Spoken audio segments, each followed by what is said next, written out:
I'm tapped in with Johnny. Super excited to be here, man. I guess you could really introduce yourself. I was gonna give you a quick intro, but I'm really excited for this interview because I know you personally and to watch your growth and see where you're at now and crushing it. I'm just super excited for you.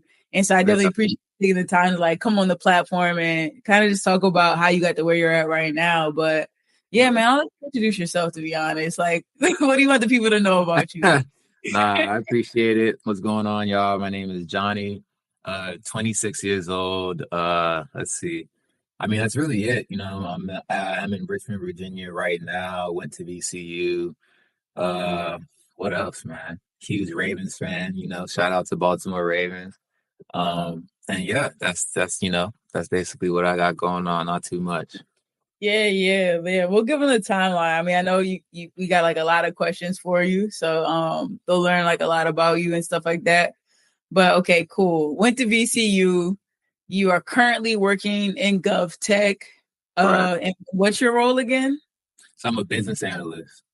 Business Yeah, senior business analyst.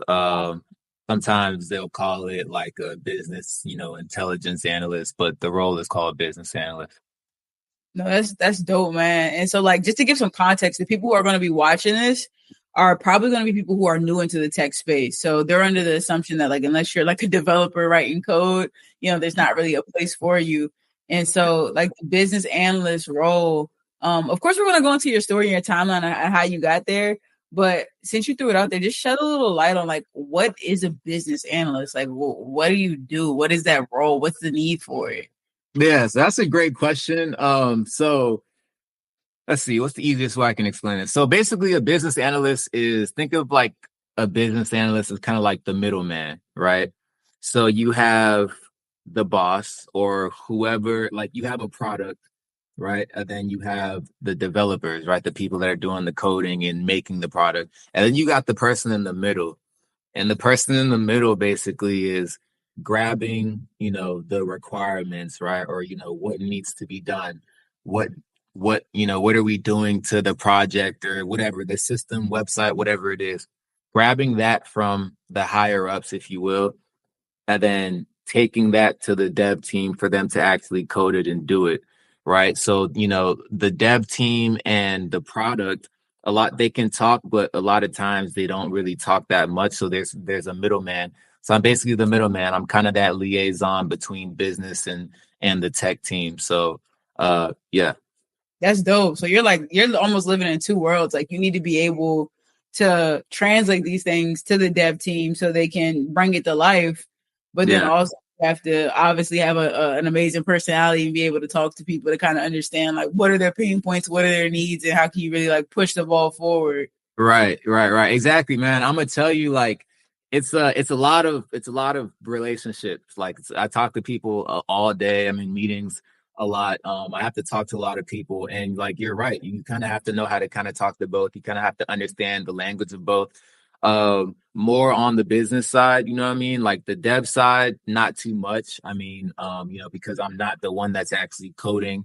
A lot of times I don't have to know the codes and stuff like that, but I do have to put it in a certain way to where they can look at what I'm telling them and go ahead and code it and get the work done. And it's a whole cycle thing that goes on. So yeah. All right, cool. No, we're definitely going to dive a little deeper into that. Let's probably put that on the shelf for right now. Let's do that. And talk about how you got to there, because I mean, I know you mentioned you had a degree. Is it anything technical, like engineering or computer science or something? Nah, it's not.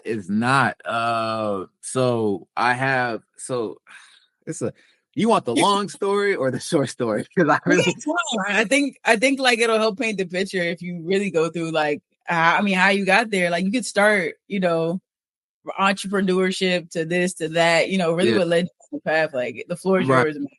Okay, all right, let's do it. So I'm gonna start.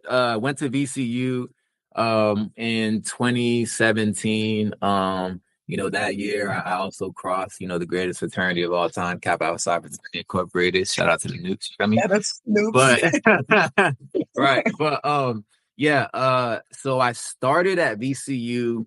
I was undecided, right? Didn't know what my major was, anything like that. And then actually I didn't get into VCU. I was actually very, very like sad because that's a school I really wanted to go to. I knew people out there already. My brother was out there. And so what I ended up doing, I had a conversation with my parents. I said, yo, if I move to Richmond, find my own apartment, and go to a community college, can I go? So they're like, yeah. So man, I moved out there, found a little apartment, was going to, JSAR as a community college. Went there for 1 year, did amazing, got like a 3.7 that first year. I did so well that they allowed me to transfer to VCU after 1 year because usually you do community college for 2. So I knocked it out in 1, transferred in 2017, joined Kappa Alpha Psi, greatest fraternity of all time. Shout out to the Newts. And that was in 2017. And then, so in terms of VCU, I started off undecided. So I was undecided. And then I changed my major to public relations, right? And then after public relations, I changed my major to business. And then I was in the business school. I failed a class that I needed to pass to stay in the business school. So they dropped me from the business school. So then I had to change my major again to interdisciplinary studies. So for those that don't know what that is, it's basically to where you're allowed to make your own major in a sense. So if you are someone that's interested in, let's just say, art and engineering, right? I know those are like 2 completely different things, but basically for the example, you can kind of take classes in both, combine the major, and if the school approves of it, you can kind of make your own major in a sense. So Oh, because wow. I got kicked out of the business school, yeah, a lot of people don't know it, but if you don't know about interdisciplinary studies, definitely ask like your counselors or whatever about it. So I basically kept the business, but eventually I ended up graduating with an interdisciplinary studies major with a minor in creative business solutions. So my whole thing I was doing was creative business solutions. And then I went and got the minor just in general business as well. So like I tacked on a minor on that. So that's like my VCU, like, my degree and kind of like what I was doing in school. But with that being said, like none of that had to do with like tech, right? Like it just, Right. it didn't. Right. So, yeah. Yeah, I mean that's dope though. I mean, it speaks to like first the foundation of like getting into tech, having the determination. I mean, that's pretty unique story that you were so willing to go to the school that you were like, hey, I'll even go to like community in the area, stay down for a year, do what I need to do to qualify, so that way I can get to where I need to go. And I think that level of like grit and determination is really what it takes to do anything you want to do in life. Like you're gonna have setbacks, you're gonna hit roadblocks, and really how you respond to it is what determines. Oh, It is 100%, 100%. So okay. it's not how I planned to do it, like in my head, I was gonna get into VCU, everything was gonna be Gucci, but God had other plans. But like it worked, everything worked out literally perfectly. Like I met the people that I needed to meet, and yeah, now we're here. Yeah, no, that's dope. Okay, so let's connect the dots. How do you go from this very unique degree that's I've actually never even heard of that. I went to college as well. So Yeah. this very unique degree, in business, not technical related, to now working in GovTech as a business analyst. Like what's the in-between time on how that came about? Right. So the short answer to I'll give you like the short and then go into like the details. The short answer is just like knowing people and yeah, really just knowing people and being like put in position, you know what I mean?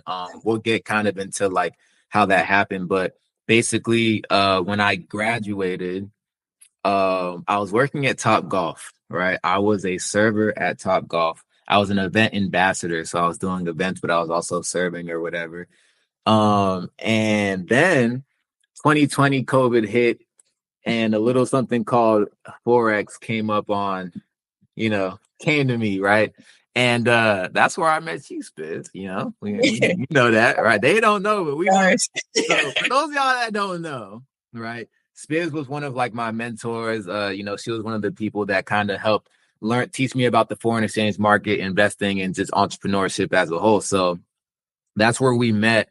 And I took that and ran with it. I mean, I loved it. I started making money in the foreign exchange market. I had a team. I started becoming a mentor. At one point, I was mentoring like 150 plus people. Yeah. And then good times, man. Good times. Yeah. Uh What is but then and I quit my job. I quit my job. I quit Top Golf. I was like, yo, I'm not gonna do this anymore. But then what came with that was a lot of stress came with that. I was a new investor. I was a new, entrepreneur. So like, I would have good days and I would have bad days. I would have good months and I would have bad months. yeah. And it was very, very stressful at first, right? Anyone becoming an entrepreneur at first, it's stressful, right? And Yeah. so I had to take a step back and say, okay, as far as the foreign exchange market and trading and all that, oh yeah, like we're gonna do that for life. This is a lifelong skill, right? Like that's never going anywhere.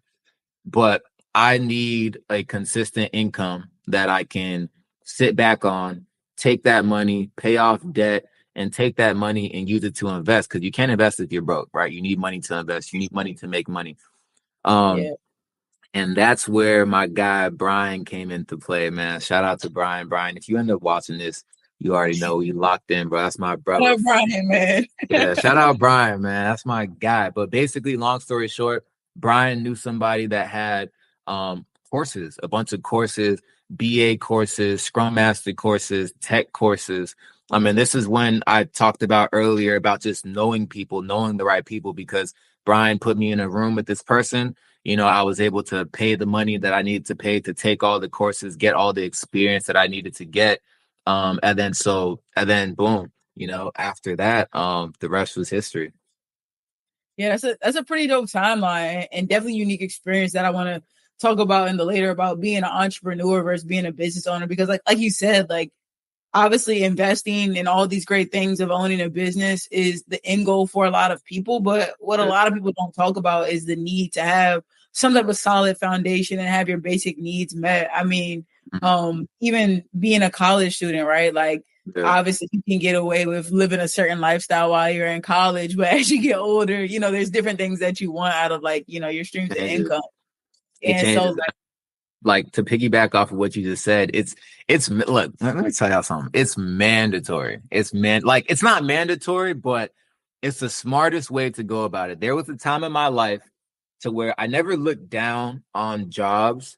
I've right. worked at McDonald's, I've worked at Domino's, I've worked the lowest of the lowest jobs. I've worked at LA Fitness, right? It was a gym, right? And like a couple other places. But there was a point in time where I told myself, I was like, man, forget working, right? Yeah. Like entrepreneur all the way. You don't need to work. You don't want to work for nobody else. Make your own money. Da da da da. Da. All that is great, but I'm telling you guys now, there's nothing better than having a solid job that's paying you a good amount, right? Yeah. And using that money to now invest, using that money to build your, to grow your business, start a business, whatever that case is, or using that money to then leverage credit to do those two things I just talked about, which is a completely different conversation that we could talk Yeah, about. sure. But I mean, you're preaching on us. It's right though. Like, Yeah. why not have one stream of income that can take care of all of that? So that way you can go and do. It's not about the goal isn't to say, oh, I don't ever want to work a job. Like you said, I think we all had that mindset at one point in time. Like a job Yeah. is whatever.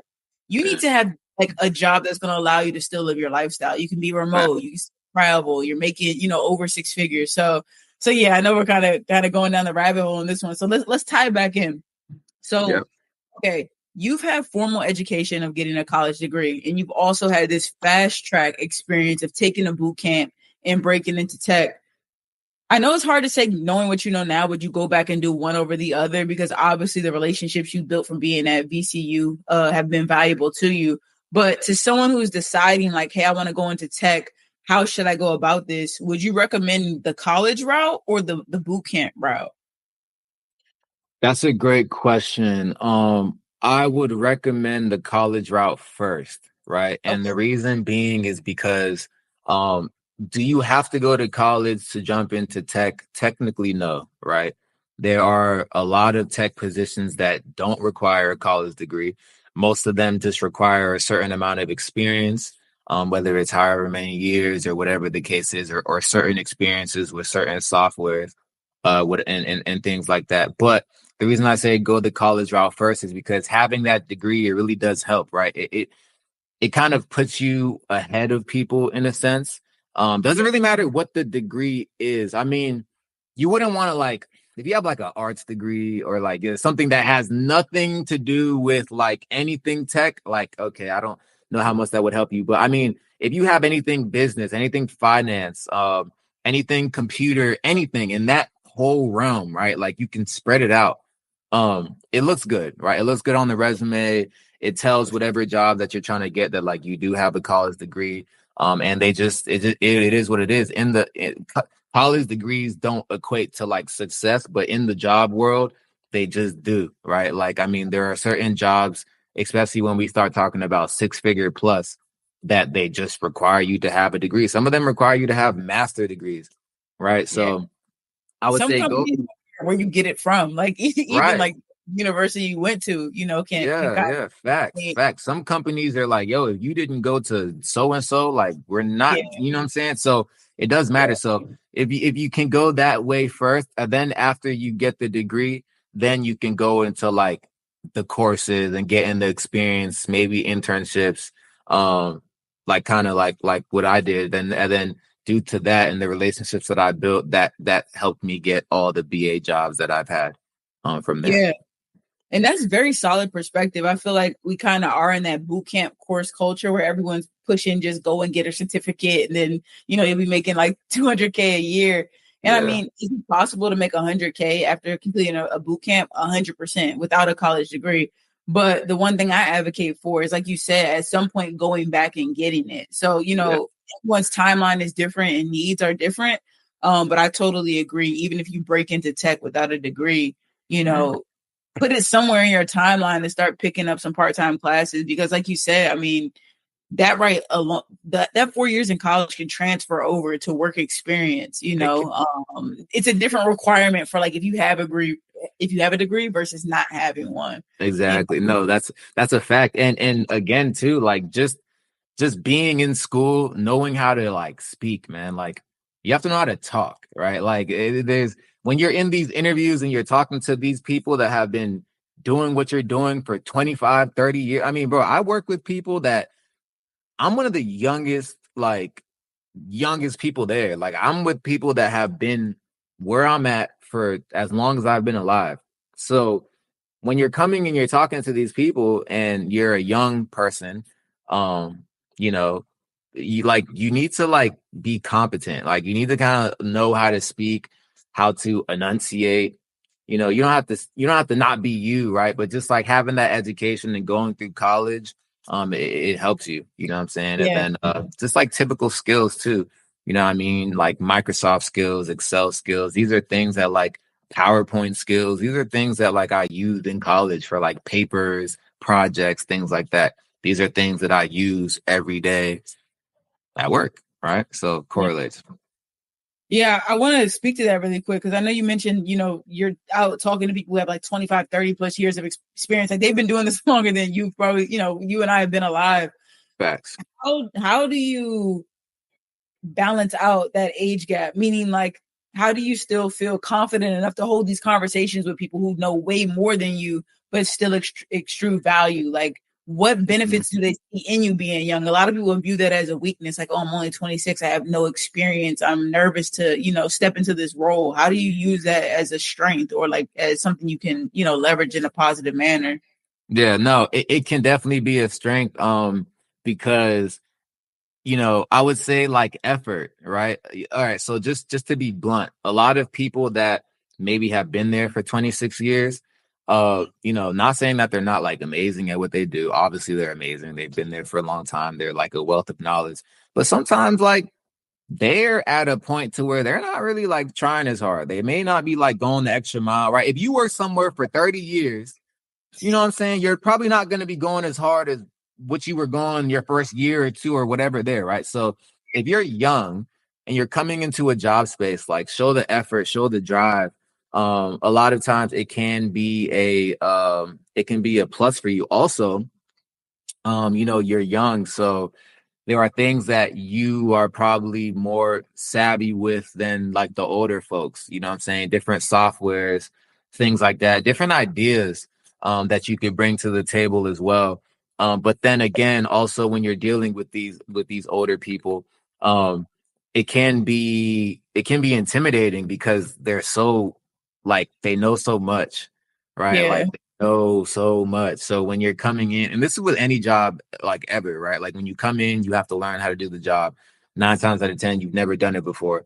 But jobs, especially in tech and like a BA role, a lot of times like you have to learn a lot of stuff, right? Because like you just have to learn it. Like this is not, it's not for everybody. I'm not gonna lie, it's not for everybody. You know what I'm saying? But um, it can kind of be a little bit what's that word I'm looking for? I guess like daunting on you because you're talking to people that have so much knowledge, but you just have to be confident in yourself. And that's where again, you could tie it back into school too, man. Like I believe that going to college and going to school, like it can build confidence, it could build your social skills and things like that. Helps you learn how to think on the fly, all types of stuff. So it all kind of correlates. No, that's a really solid answer. I feel like you said, the BA role, how you said it's not for everybody, it can be daunting. It is a very unique role that requires you to wear a lot of hats at Right. at one time. So that Yeah. kind of segues into like the next piece of me circling back to like the BA role. What is it? What does it look like in GovTech? I mean, could you shed some light on like what a typical day looks like? I know one day is probably not the same. And the roles probably vary per company, but like what does it look like in GovTech for you at least? Yeah. So for me, just like you said, it always varies. It's always different.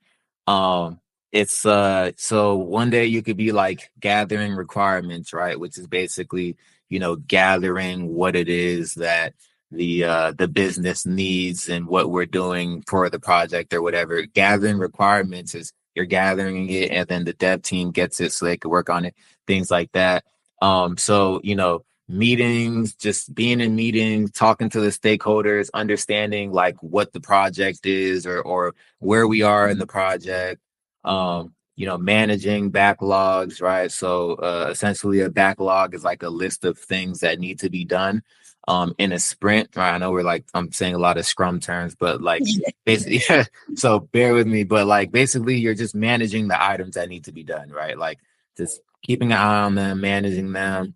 And yeah, it's mostly just like a lot of meetings, right? You're talking to people. Sometimes you're not talking. Sometimes you're tasks, right? You may get a task from a stakeholder that needs this or that. When there's meetings, sometimes you're taking meeting minutes, right? So you're taking notes in the meeting. You're capturing the action items. So basically, in that meeting, you have the notes. And then you have okay, like what are the steps we're taking after this meeting, or what has to be done from this meeting. Those are action items. So a lot of times you're responsible for capturing those because everything needs to be documented and so on and so forth. So every single day can be different.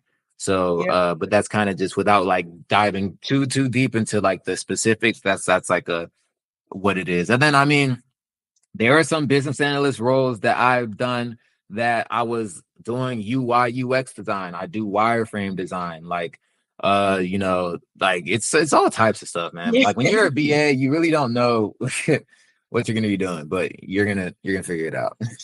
It's a good role for people who are willing to learn because, like you said, depending on the company, it could look drastically different. I know you used a lot of like agile and like scrum terms in that. So let's probably give people like a tangible example. Let's say like we're baking a cake, right? A Yeah, business analyst is someone who's trying to tell someone how to bake a cake.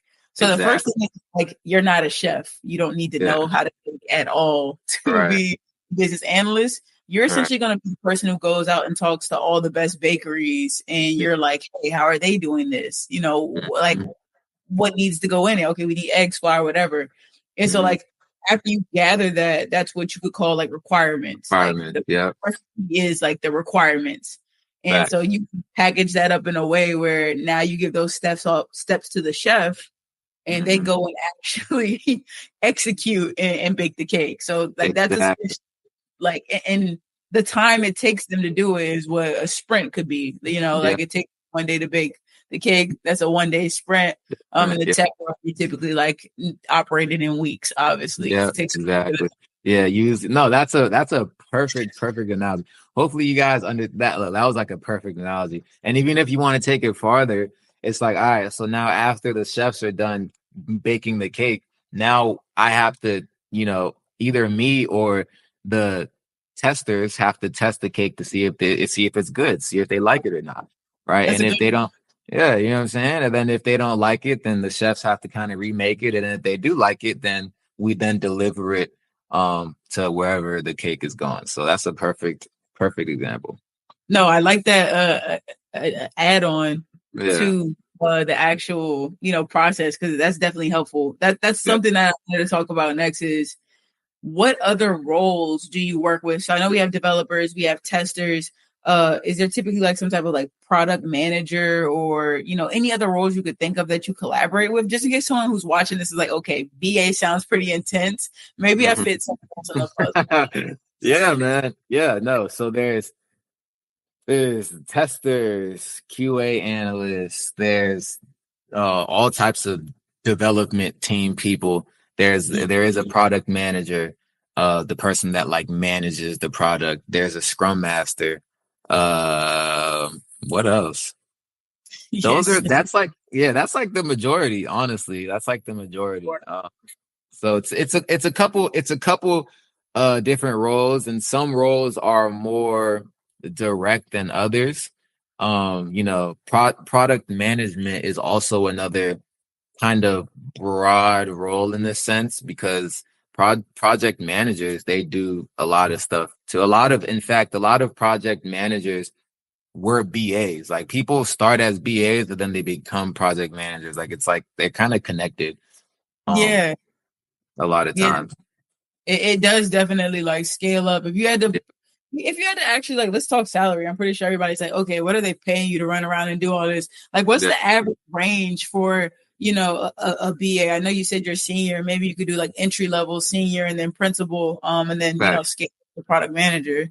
Facts. Yeah, yeah. So entry, um, nothing, you're gonna get at least 70, right? Okay. Like around that 70 mark. Intermediate, now we're talking like entry, yeah, is around 70. Regular, what you'll see on the regular, now we're talking like 80 to 90, 95. And Okay. then senior, it can be anywhere from one is like a 100 to 135, 140, even 150. And then that's usually so that's like senior. Then project management is either in that senior level, or I mean, project management can go up to, to whatever, to Yeah. Yeah. It can right. get up there for sure. They be getting it right. And like with each step, you would probably say it's like roughly like about a year of experience. Like entry levels, like less than a year. Intermediate is probably like 1 to 2, 1 to 3 years. Seniors like Right. yeah, Yeah, yeah. you, Entry is probably like a year, two, sometimes even three. Medium is like 4 or 5. Senior is like 6 plus. so you can literally like every year almost increase your income by like 10 to 20K just Yeah, by you can. I'm telling you, man. People are asleep, man. People are asleep, but that's why we're doing this, right? Because a lot of people like need to know this, man. You can in the tech space. Let me tell you something. The moment that you get like you land a job, from that yeah, point on, they can never pay you less than that. Like, so I don't care what you start at. Like, if you start at 70 or whatever, like get that experience, and then now with whatever job that you get after that, now we're starting at 70, and then you can go up and up and up from there. But I did notice that like the BA role specifically, it kind of does cap out. I don't think I've ever seen a business analyst role go more than 150. yeah, It caps a little bit. yeah, Anything, because the next level is like if you want to make more, like now you have to get into management. Like you just have to. You know what I'm saying? I'm not so sure how that is on the dev side with like testing and coding. I'm not really too sure how that is. Maybe you could answer that because I know that's kind of more your background, right? yeah. So I mean, on the dev testing side, it definitely can scale up to over 200K plus, depending on the company, especially when you start to talk about like the Amazons, the Googles. It's not uncommon to see somebody with 5 years of experience getting paid 200, 250K. And then Yeah. of course, it comes to like that's just base. You have like stock and equity and sign on bonuses that you can negotiate as well. But I agree. The BA role typically, even the 150 is probably like a needle in the haystack. After It that, is. it's Yeah. like, okay, can you do like data analyst, or like what other Yeah. skills can you add on top of that? So you're like a BA plus something else, like how you said you were doing like wireframing, which is like, Mm. I guess you can Like give a what? quick what that is too. Yeah, bro. Like basically, for those that don't know, wireframes is like building out. Okay, let's use the cake analogy. A Yeah, wireframe is so we went and we talked to all the best chefs, right? And these chefs told us how to make the perfect cake. That blueprint of the perfect cake is a wireframe. Right? So think of it as kind of like a blueprint for a house, right? Like before you build a house, you have a piece of paper, you have the house built out, like drawn out, like this is what I want the house to be. That's a wireframe. And then you take that picture and then you develop it or build it or bake it. Right. so like no coding. It's just like a rough layout of like this is what it should look like when it's Exactly. It's literally like whatever the website or whatever you're working on should look like. It's like there are softwares that you like, you put it together, you maybe have to take screenshots or, but you make it look like what it needs to look like.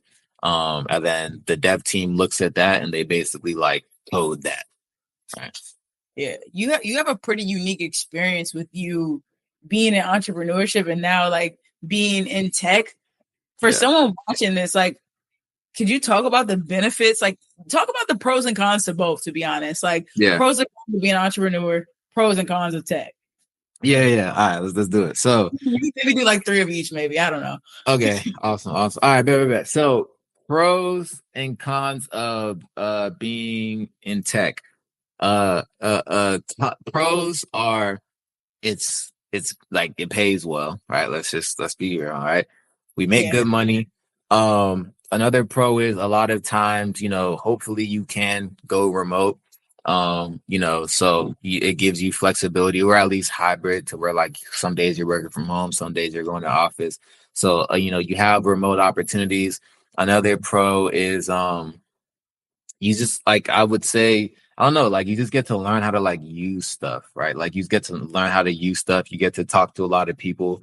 And so that's like a pro, in my opinion. Cons to it is that it can't like we said before, it can be a lot sometimes. You're learning, oh my God, acronyms, like just things that you've never heard before. Like every company like when you go when you go into a company, like you have to kind of learn what's going on, but it's not like McDonald's, for example. When I worked at McDonald's, okay, you have to learn how to like use the cash register and use the computer. Those things can be learned in a couple days, right? Like you put in the McChicken a couple times, you know how to do it.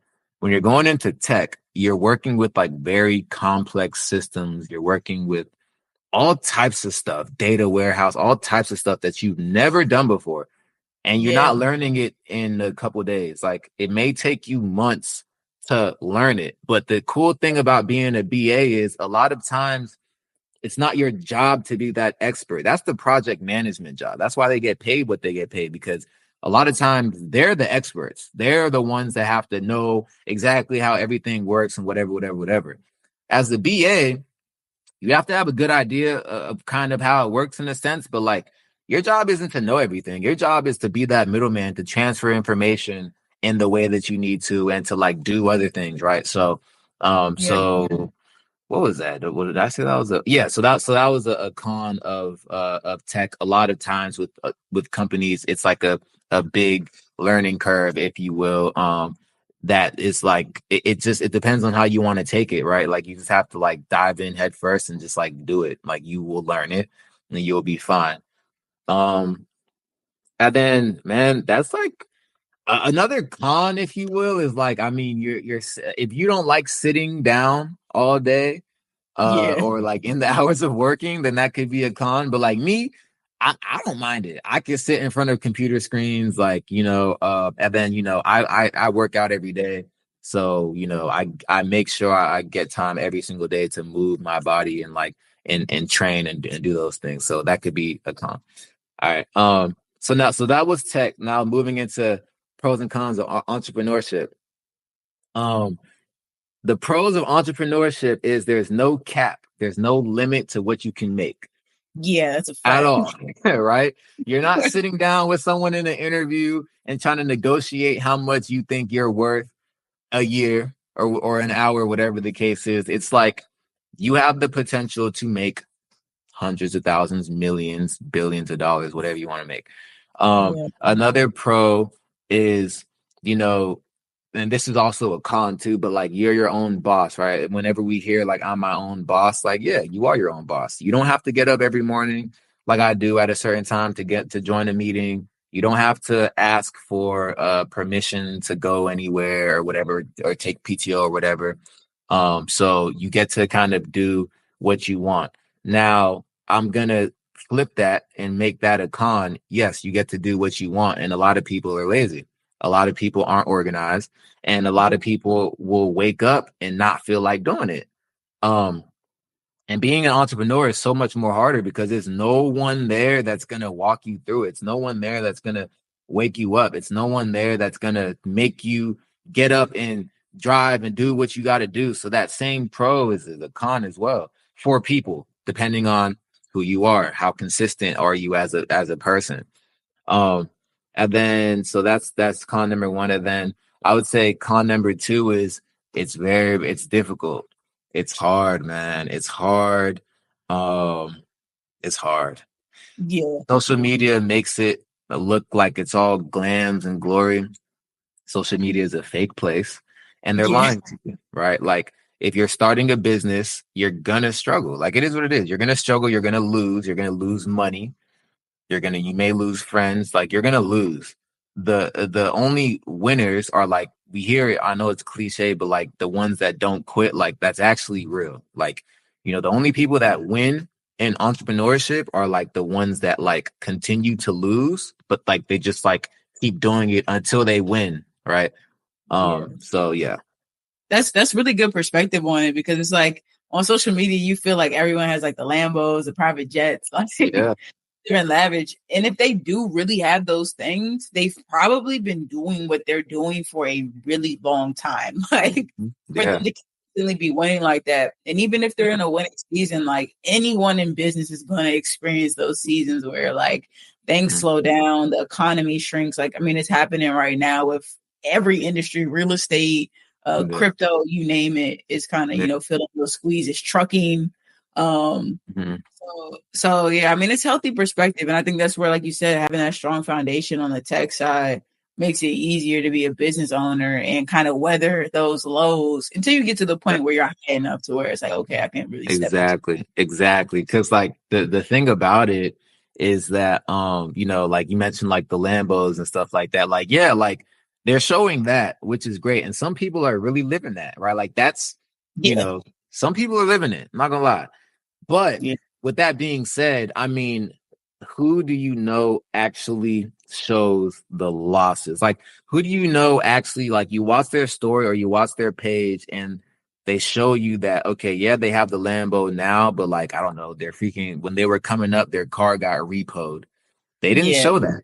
You know what I'm saying? They didn't show their bank account when they had no money. Like, they didn't show that stuff, right? So, I mean, it is what it is. But then, but what happened, right? Those people, doesn't matter who you are. If you're really a successful business owner, you've been through it. You've been through it and you failed multiple times and you've yeah, lost multiple times.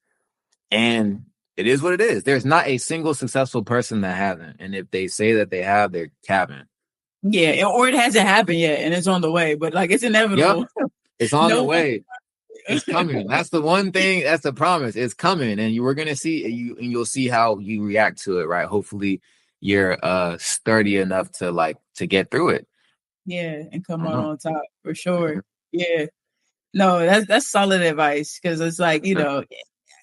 honestly, knowing what I know now, like tech is a better starting point for a lot of people than being a business owner. Because, like you said, it takes discipline to get up every day and say, okay, I don't feel like doing this, but I have to do it. As opposed to, like, if you have a job, you can be like, I'm on PTO for the next 2 weeks. Like, Yeah, like whatever. I'm on PTO. And even with the job too, right? It's like let's not get it twisted. Like, yeah, like we make a lot of money. But it's like it's still a job, right? Like, I mean, it's not I don't wake up excited. Like, like I don't think anyone really does. Like it's still Yeah. a job. You still have to like do stuff that you don't want to do. But entrepreneurship is like a whole nother level because it's like if you don't do it every day, like you can't, like it's not gonna work out for you, right? So, but I believe that mixing both is the key, right? And for those watching, obviously we're talking about tech, right? Specifically because tech is something that's very, very broad. There are hundreds of different tech roles in different sectors and things like that. And tech is also something that it seems to pay more than like a lot of other jobs, right? Yeah. And so it is best to do both. If you can land any type of tech job, I don't care what it is, right? But if you can land any type of tech job, and then now you have like a solid income, now you could take a step back and say, okay, now I can work on becoming an entrepreneur, right? Because now my bills are paid. you know can you do it without a job, become a successful entrepreneur? Yes. But it's like, are you willing to go through that stress? I don't know. Everyone's different. Some people are, some people aren't. So it's going to be stressful regardless. But if you have that solid income, you have something to fall back on, now you could actually take your time, if you will. There's not a lot of pressure. You don't need the business to pop so you could pay your rent and your car note. You know what I'm saying? Right. You can And so invest all that money back in. Like, exactly. You can breathe a little bit. You can reinvest that money back in. And you could do a lot of other things too once you have some solid income. yeah, yeah. I know we talking about tech, but it's like the business side had to come up a little bit just because, Yeah, like, it is important. A lot of people who are watching this are probably like, I want to use tech to start my own business. Like, so it's kind of preparing them for like where they're at right now and like also where they'll be, in a few years when they start to decide like what path am I taking. But right. yeah, man, let's wrap this thing up with what we call like the millionaire minute. Yeah, Really it's just like a moment for you to like, I know we kind of touched and danced on a lot of different things. It's a moment for you to really give any like piece of advice, word of wisdom, to someone watching this, any free game, for yeah, them to kind of soak up and run with. So, you don't gotta answer that immediately, but like yeah. what's one thing you would tell someone listening to this who's like, I want to break into tech, I want to, be a business owner, entrepreneur, um, which I'm just hesitant or I'm like not pulling the trigger or whatever. Yeah. Yeah. No, no, no. I got it off rip. I don't even gotta think about it. Oh Look, wow. yeah. Let me tell y'all something. Let me tell y'all something. I gotta adjust my seat. All right. So you gotta pay to play, man. You have to pay to play, right? Spiz, Alicia, however people, I call you Spiz. I don't know if everyone calls you Spiz. Yeah, they can Um, always be good. okay, great. Well, whatever you call Alicia, like, look, you got to understand that, like, not a lot of things are free in this world, and a lot of people are afraid to spend money. And you want to really look at money as money is really a tool. Like, if you shift your mindset from, okay, because most people get money like to spend it, right?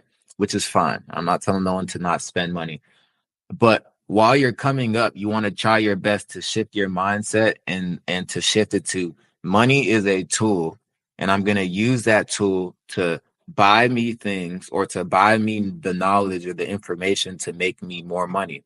What's an example of that? Courses, right? If you want to jump into tech and you don't have any experience, you may have to take boot camps, you may have to take courses, you may have to, I don't know, do something, but a lot of times that's going to cost money. Spend the money, right?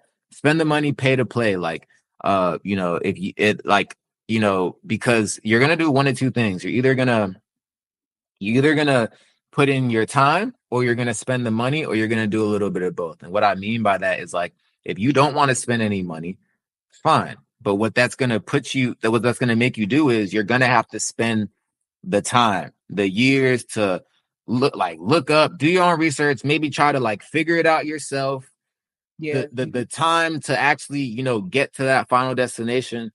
Some people don't want to do that. Then there's the person that would rather just spend the money. I don't care how much it is that you make, save up, right? Save your money however much that course is. I don't care if it's $50 or 5,000.